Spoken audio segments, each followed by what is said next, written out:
What is going on, gamers, and welcome to my guide on aluminum. Aluminum.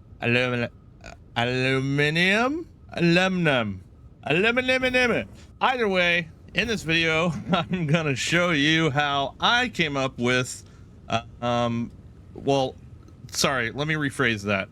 So my method I came up with in order to maximize the materials I'm bringing in and turn it into aluminum and turn it into casings and turn that into batteries and turn those into radio control units type thing and freaking power drones and all that good stuff. Yeah, because once you complete phase 3, you unlock all this stuff and it gets very overwhelming very quickly. So hopefully you can get some value from this, and if you're a trained professional, please be sure to leave all the harsh comments down below in the comments section. Let me know how bad I suck at this, but I'm pretty sure I don't. But you can if you want to, either way, because you know it is what it is.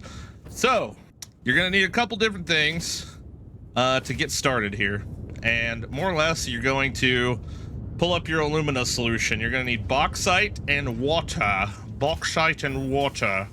to make your very first batch of alumina solution, and it's also going to produce some silica.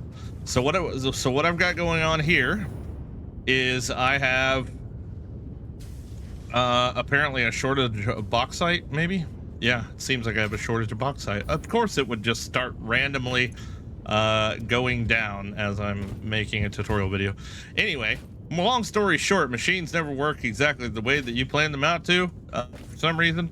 But I have 600 bauxite coming into this line. Okay, we've got 120 times 5 is 600, so we've got 5 machines running 600 bauxite per minute. And obviously there's a discrepancy somewhere, probably a Mark 3 built where it's supposed to be Mark 5 or something. I'll have to go run back and check the line, because it is coming from the top of that mountain way the heck over there. So 5 constructors, 600 per minute bauxite, easy peasy. You also need 180 water per minute. So what I do personally is my water pumps. I overclock individual water pumps to 180. This one here will be a good representation of that. 180. Whoa, what? Why is it at 216? Oh my god, dude. All right, this is a terrible tutorial video. Let's just go ahead and get that out of the way. 180. I think it was 216 because I overclocked it and I changed my mind, never came back and fixed it. This one should be 90. Yeah, that one should be 90, and the first two should be 60, which may or may not be right. Yeah, 60. Okay, yep, 60. All right, and I'll explain why they're all different here in just a second. Okay, so 180s. Holy smokes, you need your booster if you're going uphill, don't forget that. But all right, so we now have 180 per minute going into all 5. You know, that probably caused some sort of an issue, but you can see I've got valves here, I've got pipes, other pipes connected to these pipes, which like I said, I'll explain that. But yeah, so 180 per thing and 120 bauxite per minute, which is great. So from there you send it to make aluminum scrap. So you need your alumina solution and coal, so you got to get your coal pulled in from somewhere. And you're also, as a byproduct, you're creating 120 water per minute. So now you have to get rid of this water. You used 180 there, and you're combining 2 of these because we need 240 alumina solution. These are creating 120. So obvious simple math, take 2 120s and turn it into a 240. And that's all perfectly fine and dandy because we have the 5th line going and doing something else that I will show you in just a second. So 120, right, yeah, right, okay, and yeah, 240. So 240 alumina solution to make 360 aluminum scrap per minute. We have this 120 water that we need to get rid of times 2. Okay, we have 120 water coming from here, and we have 120 water coming from here. So what we do here, and essentially why I underclock my pumps once you get the system set up, is you can send that 120 back around and combined it with 60. So we now have 60 coming through here with these valves limiting it to literally 60. So 60 and 120 is 180. So that one gets rid of the water that we need, because if you don't get rid of that water, your machine will stop and you're screwed. So you got to make sure you get rid of the water, whether you're doing this or you package it into water bottles and sink them, which was what I was doing yesterday, and I decided not to do that. So yeah, now we're 60 in these first two lines, an additional 120 coming from the front refinery back here, and that's recreating our 180 per minute. So that's perfect. And then these two lines here, 180 and 180, and then this one is getting an additional some from over there, but we'll make it over there in just a second. So all right, so that's where our water is going. We are then splitting because we're creating 360 aluminum scrap per minute, and we're then turning that into aluminum ingots. So we are actually producing a lot more aluminum scrap than we need to, and the reason being, we could really amp this up and match that 360 per minute, but you know, really honestly, I mean, go for it if you want to, but you're just gonna have so much aluminum scrap left over. But this amount works out perfectly for the scenario that I'm in currently. So all the leftover, I'm having it rerouted, overflow to the left, and going up over top, and more or less getting synced on the end. You don't want your aluminum scrap to back up, because if you do, once again, the whole system shuts down. This is all a system that works together. You have to get rid of the extras of everything, or you will get locked up, and then the whole thing will seize up on you, and that's not fun. But more or less here with these three, we're making 60 per minute. So we got 60, 60, 60, which is 180. And we come over here and we're requiring 90 per minute. So we split that 180 in half. We combined the 60, 60, 60 to 180 here. We take that 180, split it in half to 90 to each constructor for our aluminum casings. Tracking, let's go. And then our fourth guy over here is making 60 per minute.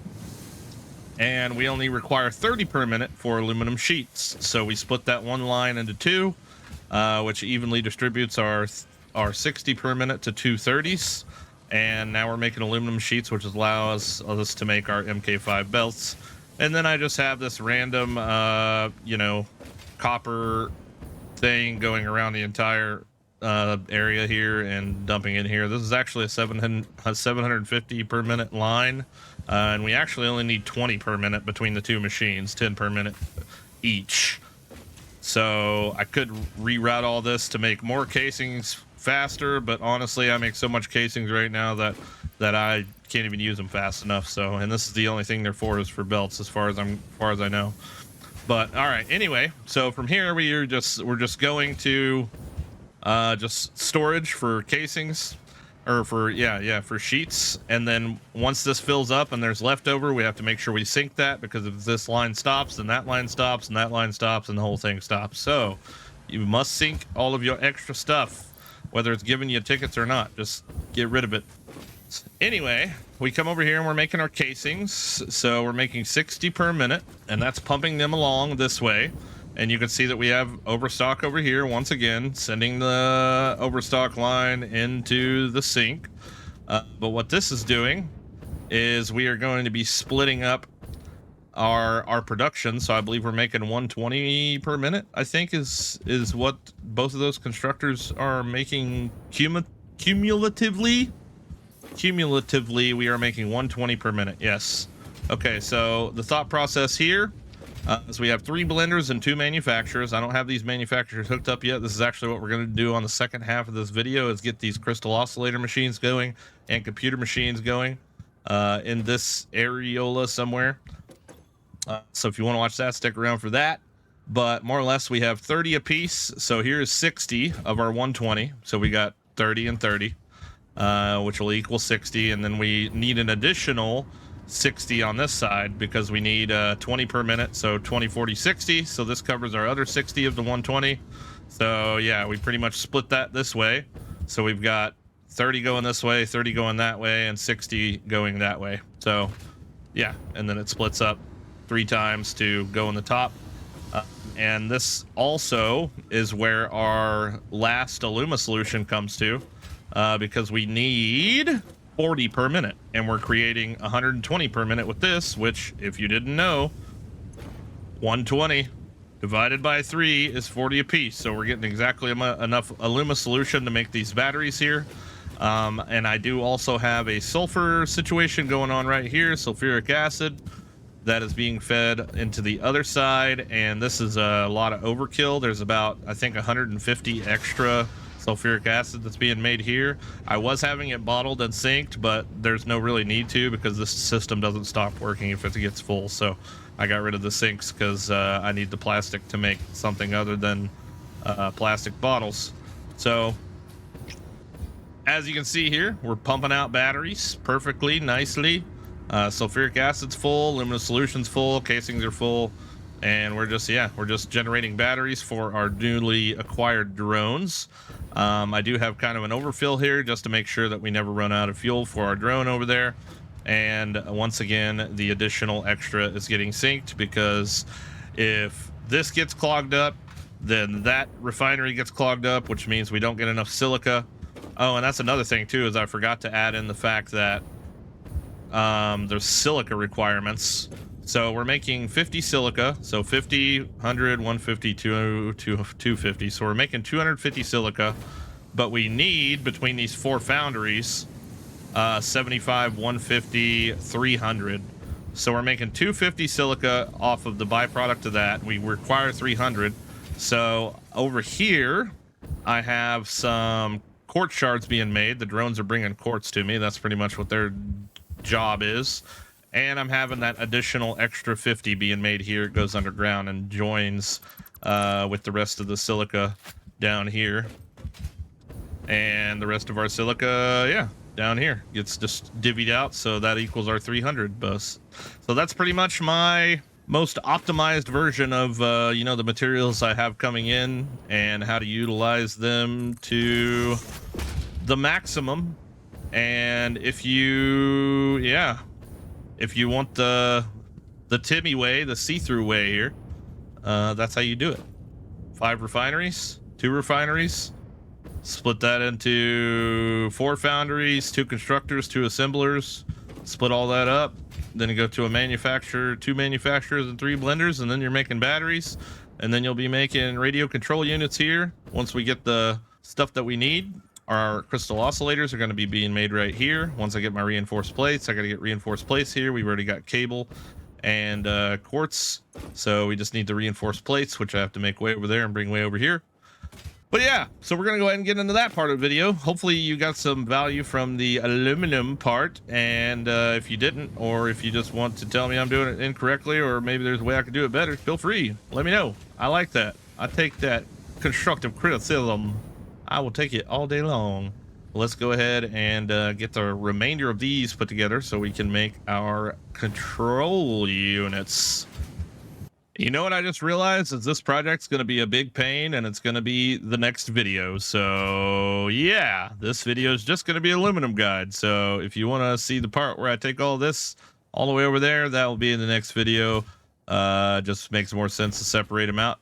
So yeah, you guys have a good one, and I'll see you on the next video. Peace.